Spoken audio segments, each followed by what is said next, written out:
Welcome back to Boss Uncaged podcast.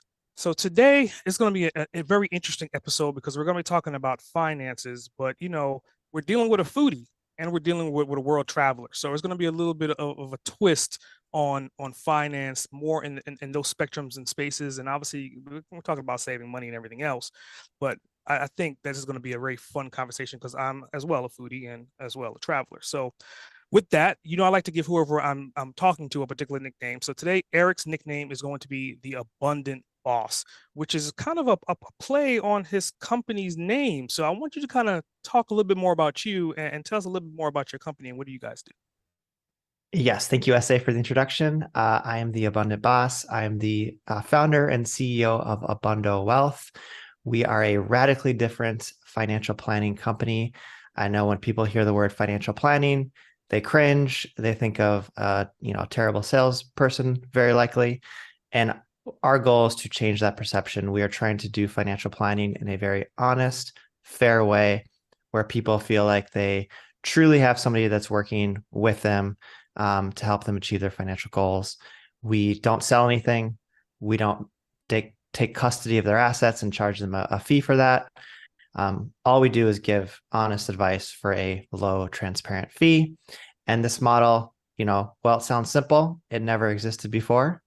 And we're trying to basically create something in our industry that others emulate in order to create real lasting change for the good. And so we were founded 4 years ago, just over 4 years ago, 2019. And we've been growing exponentially. We've doubled our client base every single year. And we have huge goals of trying to build this thing into a 20,000 client firm. So that's a really quick bio about me. Very cool, very cool. So, I mean, obviously, with that in the finance space, I've been in that space as well. I've held a Series 6 before, so I definitely understand what you do and how you do it. So, I want you kind of just start with that. I mean, obviously, the credentials. You have a Series 7 and a 66. Is there a particular reason why you went down that particular road, considering that you're not selling any of the securities? Yeah, I started my career at a traditional broker, and so that was a requirement when I worked there. I had to get those licenses, but now with my current firm, doing things a little differently, it's actually not a requirement. The only requirement is CFP, which is a certified financial planning designation, or a Series 66, which I guess that technically is required. You could, but one or the other. And as a firm, we're registered with the SEC. And so, that's who governs us. And so, yes, you're right. We still have to live within those kind of traditional guidelines. And that's a good thing, right? We want to make sure we're on the up and up and we're registered with all the appropriate bodies.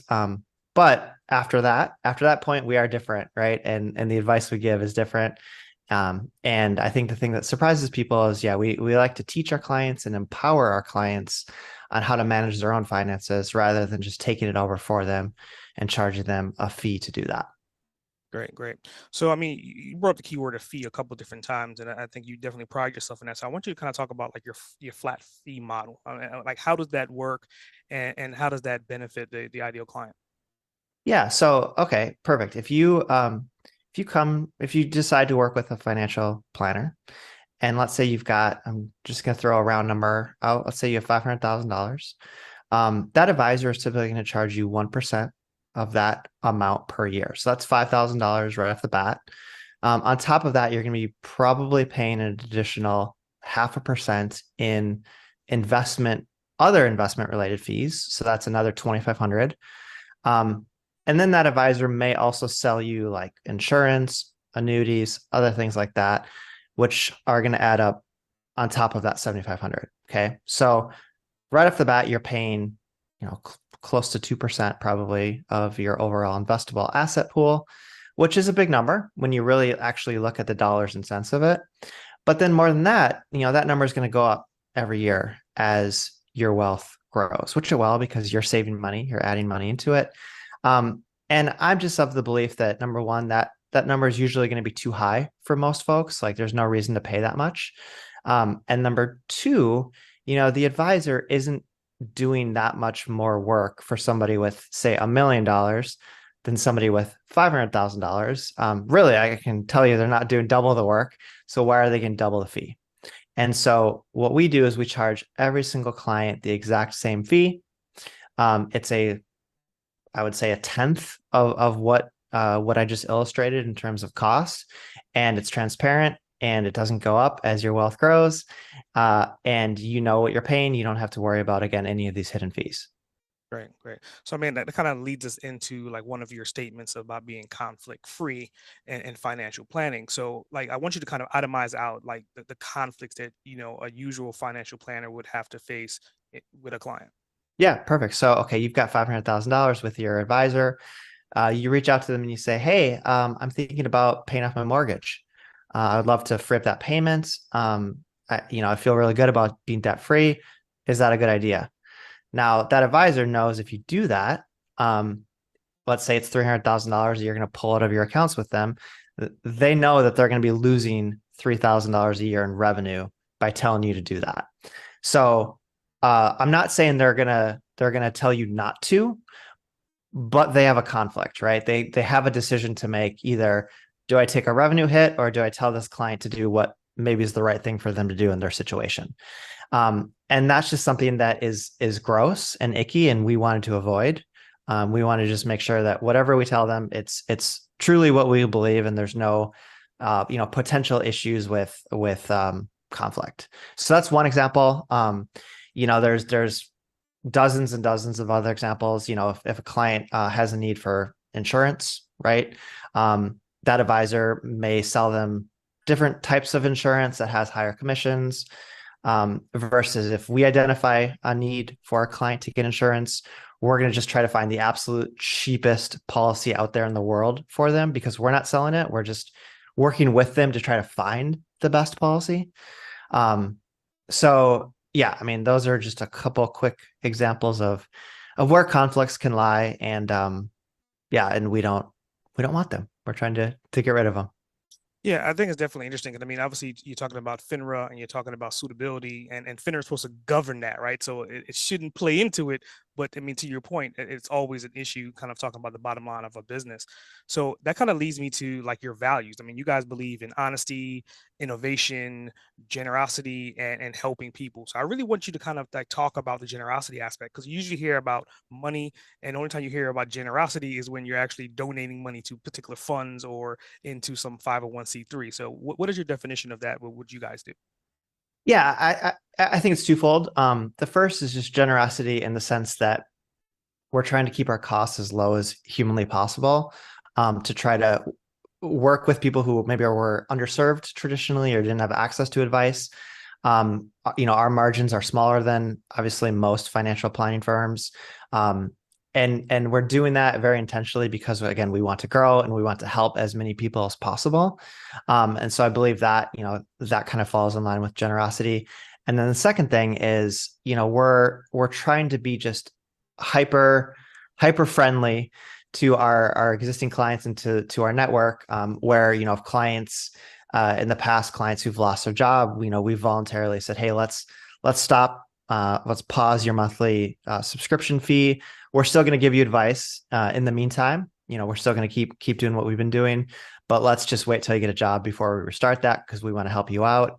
We've done financial planning for free for kids. We've done pro bono work. During COVID, we did financial planning education classes for our clients, school age kids. And so lots of different things we're doing to try to just help the world out. Gotcha. Gotcha. So I want to talk about like the ideal avatar. And I mean, obviously, you're talking about people that work for corporations. You're probably talking about independent contractors. You're also talking about entrepreneurs. But in that space, there's an acronym called FIRE, which is essentially financial independent, retired early. I want you to kind of talk about that particular demographic, because I mean, like I would think that demographic is more so in our audience. Like, how do you guys then help them, considering that they pretty much think they know everything, but they may not know everything, and you have to kind of still guide them, but guide them politely. Yeah. The fire community is probably the biggest group that has really embraced our model. because they're the type of folks who don't want to give control of their assets to an advisor. They don't want to pay those high fees. And so yeah, we work with a lot of people who are tracking towards an early retirement.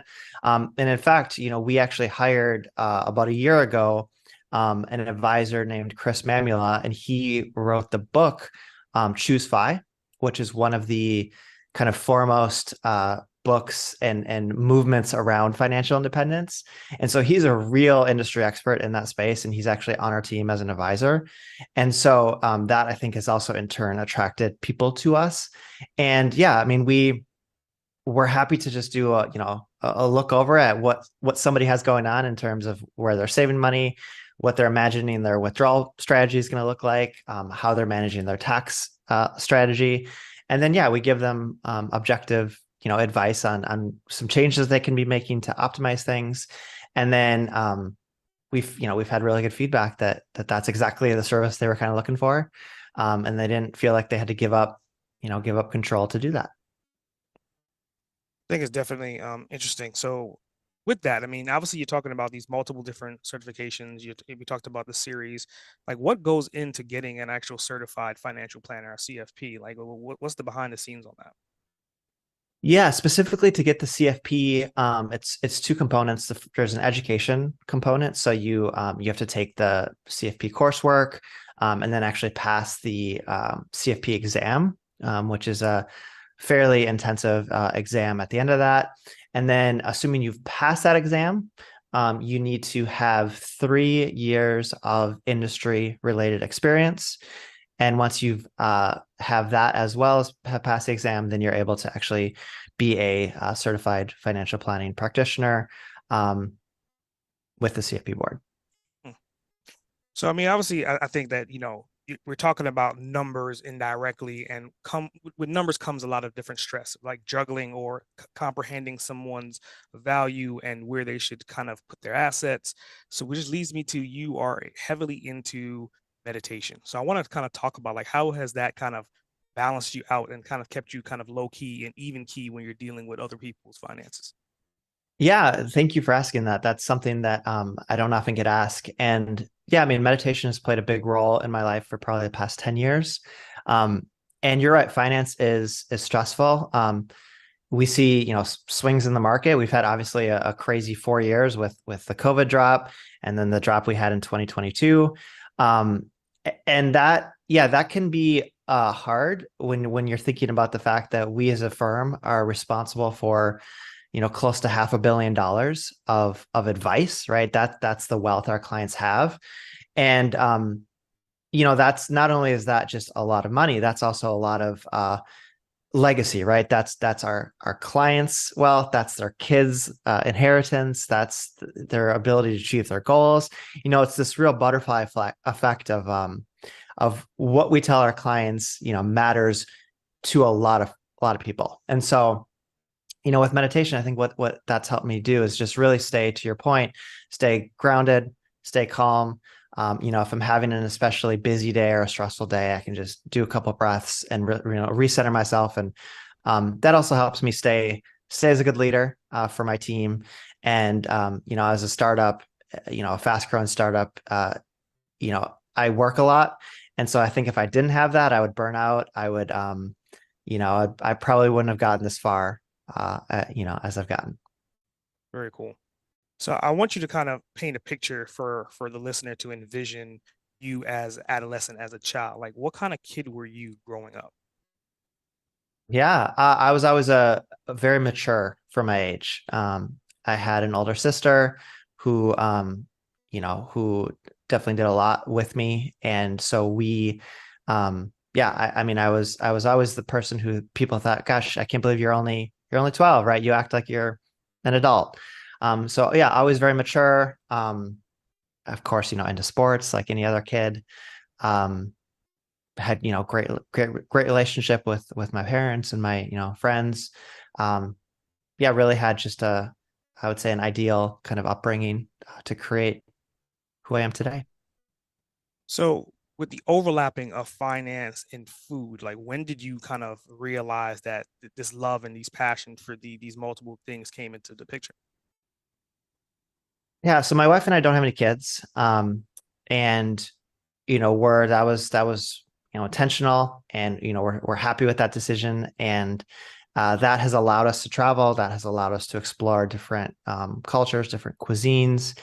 And I think you realize pretty quickly that that's expensive, especially really, really good food. It can be very expensive. And so that was something where, yeah, as I gained success in my career, um, I would say a fairly sizable portion of our budget goes to food, because we really believe in, eating high quality food, eating healthy food, eating great tasting food. Um, and so, yeah, I think that's something I really, we work with clients all the time, to kind of discover their values, right?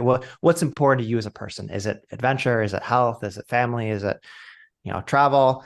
And then we want to make sure that their spending lines up with those values, right? If somebody, if adventure is really important to them, but they're spending all their money on purses and shoes, right? Misalignment. And so we help them kind of reevaluate that. And I think my wife and I have always done a really good job of matching up our spending with the things that really provide us a kind of a meaningful emotional return. So I'm gonna ask you a fun question. Like, let's say you have three different types of cuisines in front of you, right? One of them is Italian, one of them is way of Hawaii, and the other one is Latin or Argentinian, right? Which one of those three would you pick and why? It's it depends on the day. I mean, I would probably choose the Italian most days because I mean Italian food is my favorite. I've been to Italy a handful of times. I worked this past summer. I worked in Italy for a month. Just ran the business, met with clients from Italy. So I love Italian cuisine. So I'd probably choose that, but at the same time, you know, give me some good poke, or give me spam musubi or whatever it's called. Yeah, I'll eat the heck out of that too. And then yeah, we're going to Argentina in a couple of months, and so I look forward to eating empanadas and eating big cuts of steak down there. Yeah, I mean, I'm a fan of all three, but I would say Italian is probably the the one I would go to most often. So I What mean, what about you? What about USA? What would you choose? man, I'm a hybrid. So I definitely like Asian cuisine. So we just had a trip to Japan. So I mean, Japanese is definitely on my top list. Chinese is definitely there as well. And then obviously you're talking about Spain and the islands, Caribbean. Yeah, Yeah. yeah, good choices. What was your favorite thing you ate in Japan? Oh man, there was so many different things. I think pound for pound, it's probably the most simplest things that usually complete the palate, which is noodles. The fact that Japan has so many different variables of noodles and so many different ways of prepping noodles, I think that is kind of not just a staple, but it's something that you can eat pretty much every day, but not eat the same thing every day, if that makes sense. Yeah, yeah, for sure. Did you try the ramen for breakfast experience? Yeah, yeah, yeah. I mean, we had ramen so many different times while we was there. It was like I said, it's one of those things you can eat it like all day, every day, and Yeah, not the same exact variable to it. In addition to that, obviously the wagyu was definitely great. It was definitely a good experience to have that. I think we didn't have opportunity to have the A5, we had the A3, which was still great piece of meat as well. yeah, So yeah. Amazing. I was there in November last year, and yeah, I haven't eaten sushi since I got back because it was so good there that I'm like, oh, what am I doing? I can't justify paying so much now for, less quality sushi. yeah, yeah, definitely. So that kind of leads us into, I mean, we're talking about world travel, and I think that that's one of the key niches to your particular business is you guys talk a lot about travel, and you would consider yourself a travel hacking expert. So I want you to kind of define like what is a travel expert? Like, what do you do per se, and how does that relate to what you're doing with finances? Yeah, so what we do is we help our clients who want to travel, right? And a lot of them do. We help them choose the best credit card to put spend on, right? Responsibly. We want to make sure obviously they can pay it off on time every month, and they don't carry balance. But just yeah, making sure if we discover hey, they spend a lot on dining out, like myself, we want to hook them up with a American Express Gold card where they can get 4 points per dollar on dining out, right? That's a great option. If they spend more money on maybe just you know things like Target or Walmart, then we want to find a card that just has better accrual for that. So we look at credit card spending, and then when it comes time for them to actually book a flight, we actually have built out a ton of internal education for our clients on our website, all around how to use your points. So how do you find award flights with your credit card points? Where are some good loopholes that you can take advantage of? And then we help them, try to get 2, 3, 4, 5, 6 cents per point with their points, and save money on travel experiences. Hmm.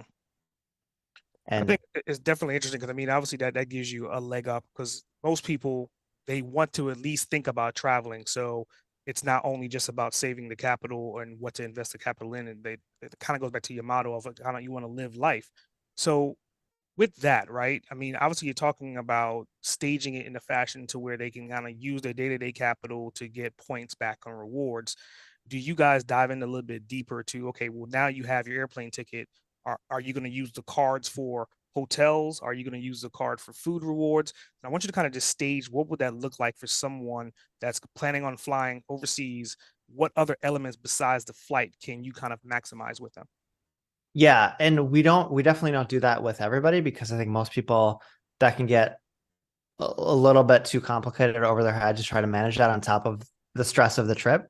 Mhm. But for our folks who are huge optimizers, like myself, yeah, absolutely. We'll make sure that they know of your 3 credit cards, right? This is the one to put the hotel on. This is the one to put your car rental on to get the car rental protection. And then, this is what to put your food and, incidentals on. And we've actually had clients that, based on our advice, have labeled. They've actually like printed off a little label and put it on their credit card. So they, food, groceries, uh, etc. on that card, and uh, Costco on this card or whatever. Yeah. So, we'll do that, and we'll make sure clients know that, with certain credit cards, if they book the hotel through that credit card, they can get like a room upgrade. They can get a, dining credit at the hotel. Uh, there's a lot. Yeah.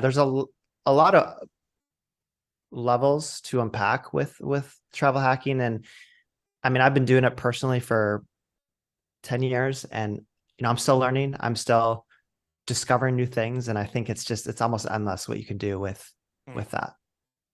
So, I mean, with that, like now we're talking about general credit cards, and you're saying labeling credit cards for particular things. And I think one thing about traveling abroad, and more people travel abroad, they'll experience this, is the currency exchanges or the rates of ATMs being a variable based upon location. So, I want you to kind of talk about that as well, because I mean, you travel abroad, and on the financial side, you can probably point someone in the right direction to where, let's say, if they want to make a purchase and that place does not take cash when they don't take cards, they have to get cash. Where is the best place for them to get cash, and what card should they particularly use to get that cash out of? Yeah, so I first things first is never exchange cash at like the airport. You're gonna get a terrible exchange rate. I've seen people lose as much as like 10% on that transaction, on the exchange rate. So what I always do is I will find an ATM, at just a rando bank in a non-touristy part of the town. So like not in the middle of kind of where everybody's at, but just half a mile outside of that, in just a random neighborhood. And I will usually use my debit card, because my debit card has free ATM transactions. They reimburse you for those. Um, so I will exchange it there, and usually you're going to get pretty close to kind of the standard exchange rate. At that point, you're not going to have a lot of slop in terms of the fees to take that money out. And then I'll usually take as much out as I conceivably think I need. I don't want to be going back, multiple times.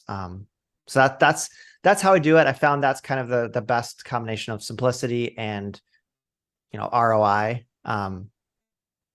Yeah.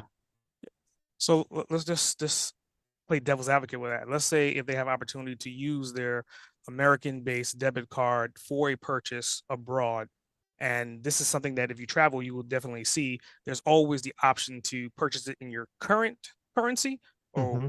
purchase it in the transitional currency of whatever Yeah. country you're in.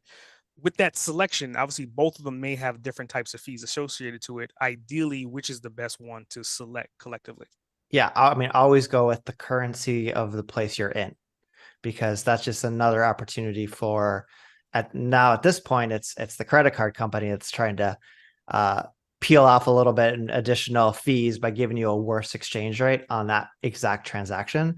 So yeah, I always go with the pay in euros, pay in yen, pay in whatever, because I know then I'm going to get a slightly better exchange rate. Hmm, very cool. So, I mean, obviously, with that, I mean, you're talking about travel, we're talking about food, we're talking about saving finances. Do you guys practice the principle of having multiple buckets or multiple different bank accounts based upon what you want to do with those actual accounts transactionally? Yes, yes and no. I think the thing that I think is interesting is, we work with a lot of clients. We've got hundreds and hundreds and hundreds of clients across the country, and um, there's not a standard way that people like to work. I mean, you and I may have this really clean way that works for us, but other people, they're just not wired that way, and they think of things differently with their banking relationships. And so we try to first start with that person in particular and kind of back into like, okay, what's going to work the best for you. But yes, in general, it's a great strategy to have a savings account. And I know at certain banks like Ally, for example, you can actually bucket within that bank account. So you can have like let's say you've got $10,000 in savings, but you can say, okay, 2,000 of that is in my travel bucket.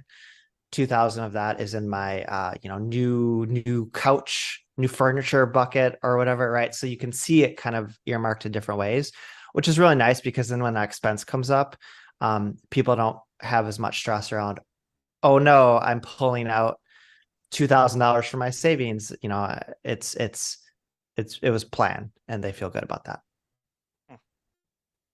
So, I mean, I think you're very highly analytical, right? So, I want you to kind of, if you can kind of self define yourself just using 3 to 5 words, what would those 3 to 5 words be? Empathetic, uh, musical, friendly, introspective, Mm. warm. I think out of all of those, the one that surprised me the most was musical. Because obviously, I do my due diligence as much as I possibly can based upon the information that's delivered, and I didn't find any music in your background. So I want you to talk about that. Is that something that you see yourself in Hawaii on the beach after meditating, pulling out a guitar and playing? Like, what level of music are we talking about? I wish. I mean, that sounds like a dream, but no, I don't know how to read music. I don't know how to play music, but I love music. I love listening to music. Uh, I was a DJ at our college radio station. I was the music director at that station as well. I've just always loved just all types of music, classical, country, rap, rock, you name it. If it's good, I like it. I don't really have a preference. And, you know, being in a desk job like I am, and having a lot of time between meetings, you won't find me just sitting here not listening to music, right? I'm always gonna be listening to music if I'm not meeting with somebody, because it just keeps me moving, keeps me excited. You know, it's always played a huge part of my life, more so than I think most people. So let's take that state of mind, right? Like, let's say you've meditated, you're in the Zen state, you're flowing, you're listening to music, you're executing what you need to execute. And ideally, with anybody, there's always like a negative Nancy or a bad particular client per se. So, without naming names, I want you to kind of talk about an instant to where you had a client to where you were trying to guide them in the ideal direction that would work best for them. But obviously, they may be an A-type personality. They didn't want to listen. They were bucking you, bucking the system. How did you deal with that? And did you overcome that situation? Yeah, of course, that happens from time to time, and that happens, it happens with everybody on our team, all the advisors, from time to time. And uh, why I say that is because when that happens to other advisors, I think on our team, I think that it bothers them more so than it bothers me. And what I've told them and what I'll tell you is, if that happens, if you're doing your best to educate a client, to really push them down a certain path that is the right thing for them, and they're fighting you on that, at the end of the day, like, it's their money. You're being genuine, you're giving them advice that is the right thing for them. You've done all you can. Like, you have to accept sometimes that clients will find that advice when they're ready for it. In certain instances. And so I don't let that bother me anymore at all. I still feel very, very proud, that I was able to give them this advice, and that I knew it was right for them. And most of the time, I think clients eventually hear you. And it's usually something where it's, just don't want to hear you, right? It's, hey, you need to pay off this credit card. You need to save more. You need to open this type of account, start funding it, right? Um, they know you're right. There's just something deep down in them is fighting you in that moment, but they come around to it. Hmm. So I think that's kind of like a push and pull between the correct suitability and personality and preference of that individual, right? I mean, I want you to kind of like dive into that just a little bit more and let's unpack that, because ideally, if someone is hiring you to help guide them and they've done their due diligence and they know that you know what you're talking about, and obviously you have the licenses, you have the regulations, you understand suitability, what do you think it's usually the pushback from that particular client in that situation? I think it's it's a very deep behavioral, psychological thing that I don't think they understand, or we understand, right? It's probably, their relationship with money as a kid. It's maybe their own biases, their own blind spots. It's hard to know, and I would love to know, because that would help us coach them and overcome that. But yeah, most of the time I think it's something where they're not ready to make a change, because usually the change is going to require some giving up something, right? If I tell you, hey, I say you got to save, you can save $200 more a month, right? To hit this goal that you've set for yourself. Well, that means you can't spend $200 a month on something else that you were gonna, right? And so people sometimes don't want to do that. And so, yeah, I think it's unwilling to make a change. And I'm sure you've heard this stat before, but I think it was people who are diagnosed with like a terminal disease or terminal illness. Oh no, I take that back. People who are diagnosed with something really, really bad medically, and the doctor said, "Hey, if you don't make drastic lifestyle changes, you will die." Right? Something like 90% of people don't make a change, and then they die because it's just so hard sometimes to get out of that behavior, get out of that routine, and do something really different. And so we're always fighting that. So, like, I think this is a really solid topic. I mean, especially in your space. So, like, let's talk about the variables to this, right? So, let's say you're saying save $200, right? Okay. So, for me, from my standpoint, okay, I could save $200, or I could figure out a way to earn $200 more. Mm-hmm. Is that the same as saving in your viewpoint, or is it completely different? It's not the same, and I'll tell you why. If you Okay, so if you spend, let's say you spend $1,000 a month, that's your spending. You need to have about $350,000 roughly in savings investments before you would be financially independent. Before that level of assets would be able to just sustain that spending forever. Okay. So if I tell you, hey, save $200 a month, don't spend $200 a month, instead save that. What that's doing is it's doing two things. It's, number one, it's helping build up your wealth quicker, but then more importantly is it's readjusting your lifestyle to make it so the amount you have to save is less. If you just turn around and earn the $200 a month, well, number one, you're going to pay taxes on a part of it, right? So you won't be able to save it all. And then two, you still have that higher amount that you need to save because your spending is still higher. So it's definitely not equal. I mean, great. If you could earn more, that's awesome. Do that. But I still want you to focus on the spending, because that's the biggest lever that has the biggest impact. And yeah, and I pose that question because, again, like this is the things that as entrepreneurs you may hear, right? It's kind of like if you can't afford it, figure out how to make more money versus then saving for it. Because again, ideally, trying to optimize your numbers of where they are and cutting corners and cutting costs probably be a little bit more difficult than just figuring out how to make more capital. Do you believe that's a fair statement? 100% to a point. I mean, if somebody's spending 15 grand a month, all right, there's some room to cut Yeah. back, right? Like everybody's a little different, but if somebody, right, we'll look at the budget. If somebody's spending, they got their mortgage or rent payment, and then they're spending like 1,500 on top of that. Like, I get it.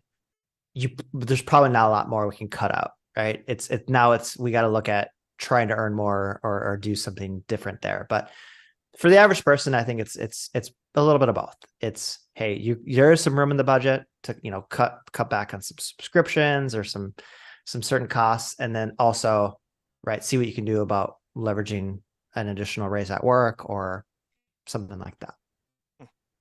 So, with your financial journey, I mean, is there anything or any particular point in time, if you had the opportunity, if time travel was real, to go back, sit down with a younger version of yourself? Let's say you have a 15-minute window. When would you go back and what would that conversation look like? And it can't be just list off all the investments to make, like, buy Bitcoin, buy Tesla, buy Nvidia. You can't bring back any of the future data with you. It's just kind of what you know without talking about the reference points.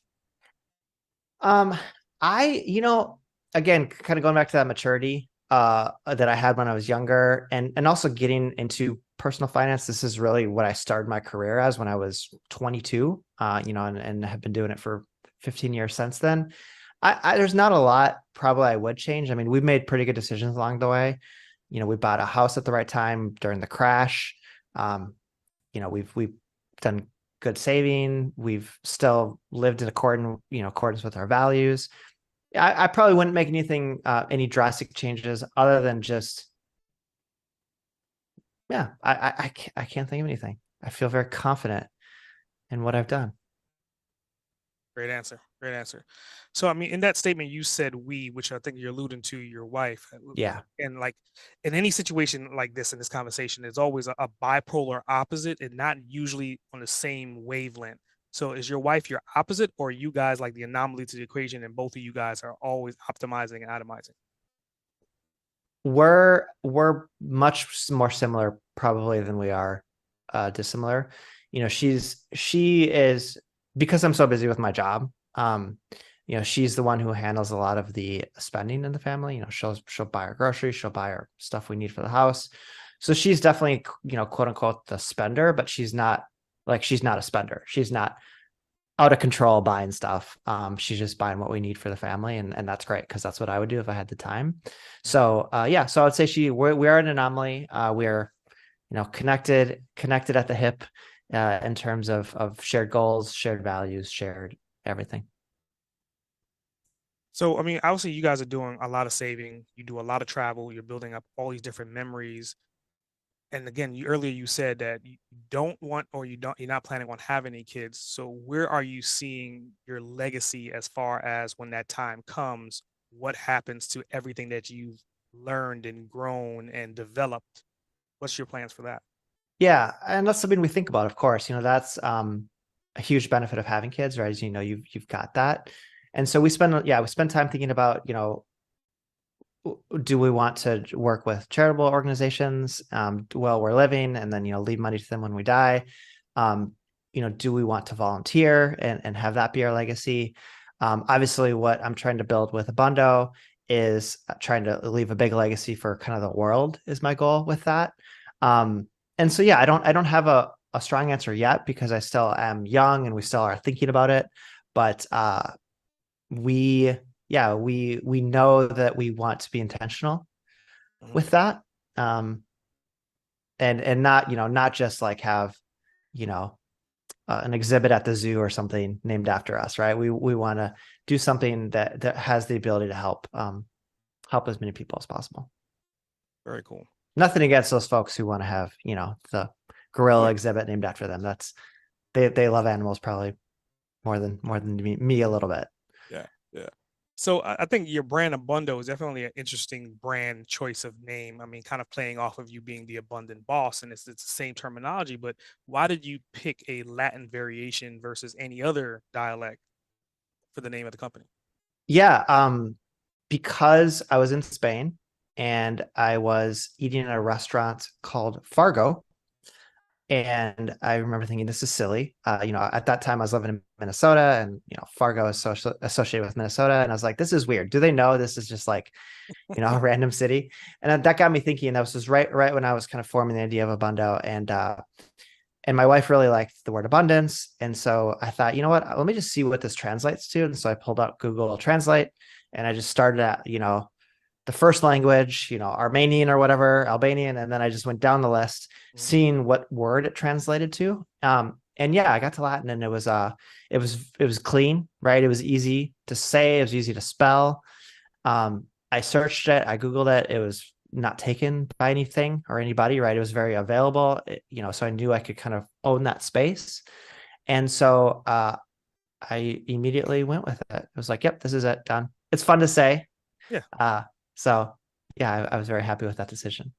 So let's just peel back some more layers to like your brand strategy. I mean, obviously, when you're talking about money, finance, wealth, legacy, the colors that are usually associated to that is blue, green, and purple. Why Mhm. the choice of orange? Because it's different and we're trying to be different. We hired a designer for our logo and they came back with that color scheme. And our logo, the A is actually kind of fun. There's a little hidden message in there. It's actually an airplane. That if you kind of look on its side, you can see it flying. And that speaks to kind of the travel niche that we like to focus on too. And so yeah, once I saw that, I was like, I love it. We totally ran with it, and we work with a really really high percentage of women. We work with a lot of single women. We work with a lot of couples where the woman is kind of the driver of the relationship, and so I think our brand just attracts that, and that's great. That's what we want, and so yeah, we're very happy to stay with Orange, and we're yeah, people are like, it's the core power of core power yoga of finance. Yeah, whatever you want. Hey, if it works, right? So, kind of going back into your education, right? I mean, obviously, you went to University of Minnesota. You got a degree in English, so that was one of your majors. So, I want to kind of talk about like you're highly studious. So, what books have you read that kind of help you become who you are right now that you would like to recommend to the listener? Believe it or not, I'm actually not a huge reader. Um, I think I spend so much darn time listening to music. That's my choice. If I have got some downtime, I'll do that usually instead. But a couple books I've read that help me with a bondo that I think are really good for business owners, for entrepreneurs who are listening, would be like Good to Great. That's obviously a very, very popular one that I've read a couple times, and it's just so good. It's so good for a startup. Mhm. Let me look at my bookshelf. Another book called Execution that's Yeah. really good. And that's, for anybody who's trying to build a business, that's the name of the game, right? That's what separates like success and not having success, is just your ability to get stuff done, right? So Execution, Atomic Habits is another really good one, of course. I'm just thinking about like your book choices. I mean, they're definitely interesting because I mean, ideally, as a listener, you would think you'd probably go to like hard finance books, right? I mean, or even like the classic Rich Dad Poor Dad variation of finance. So it's kind of interesting that you went that route.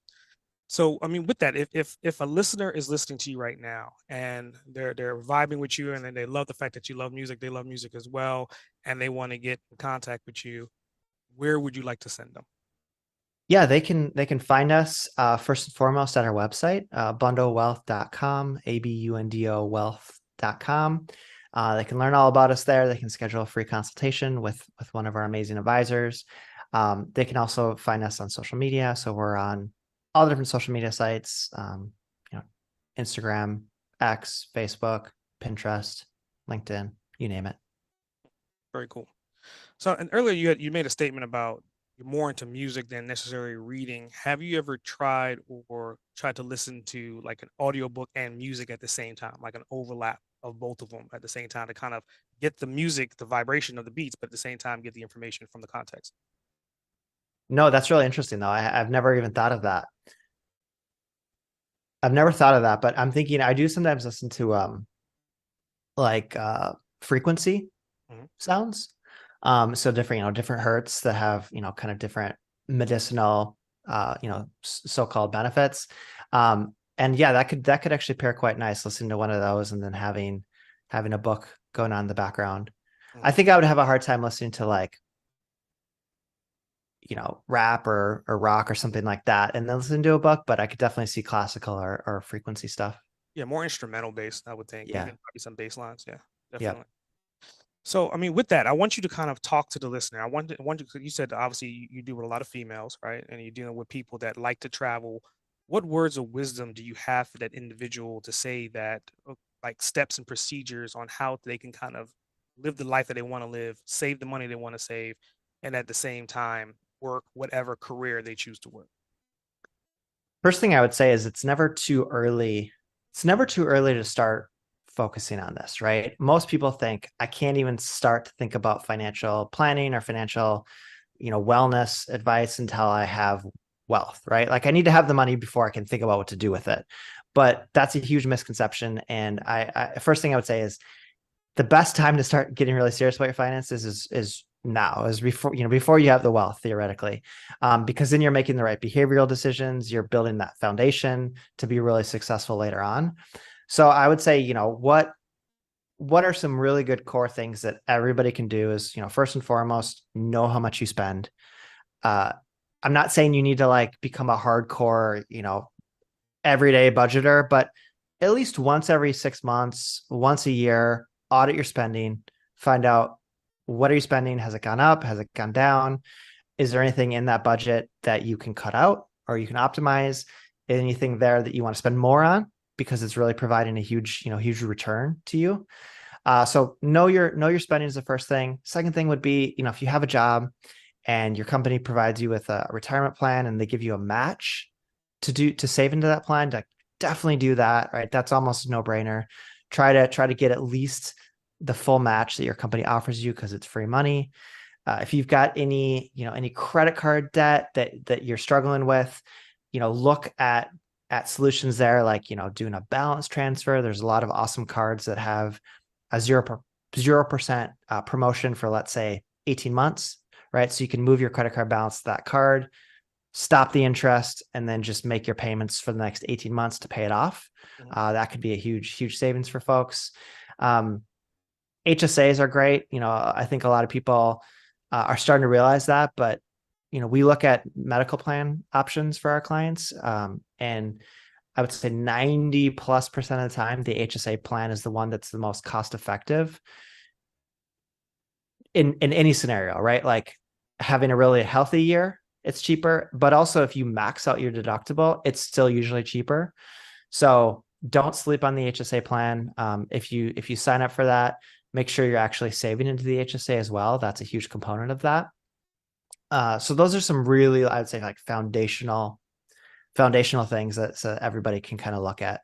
Make sure you're getting at least 4% right now. This is, November 2023, right? Make sure you're getting at least 4% interest in your savings account, because if you're not, you're just, throwing money away, because there's a lot of great banks out there that are offering that high yield.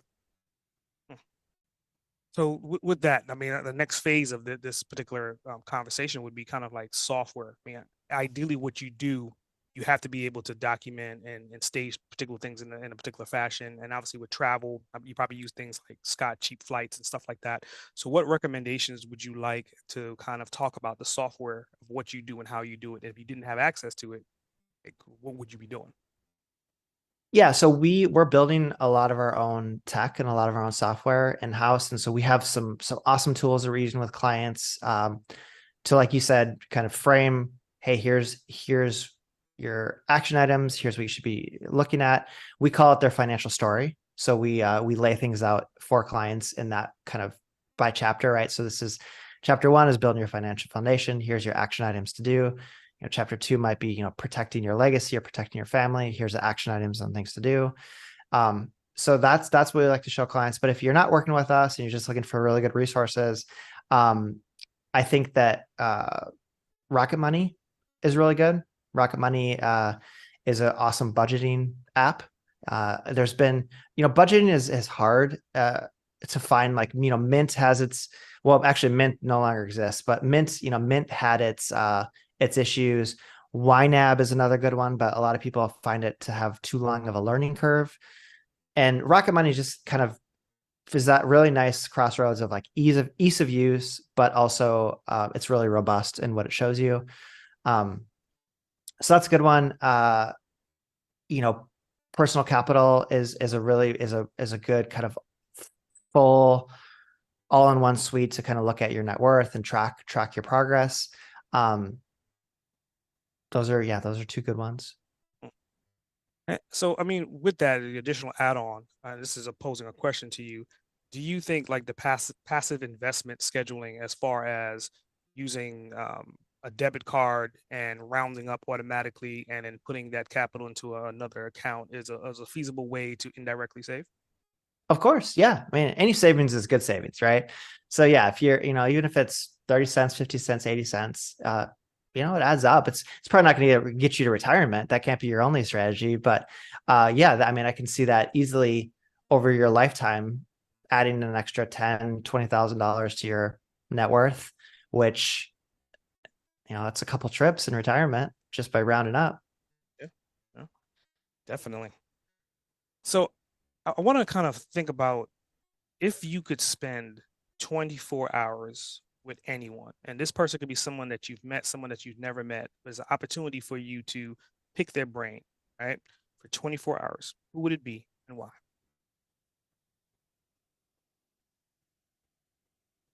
I've been asked similar questions like this before, and I don't, I might be weird, but I don't typically idolize folks very much. I like to just focus on myself and personal growth and getting better and building a wonderful team.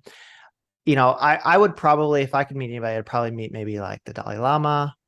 I think that'd be really cool, or just a spiritual leader of some sort.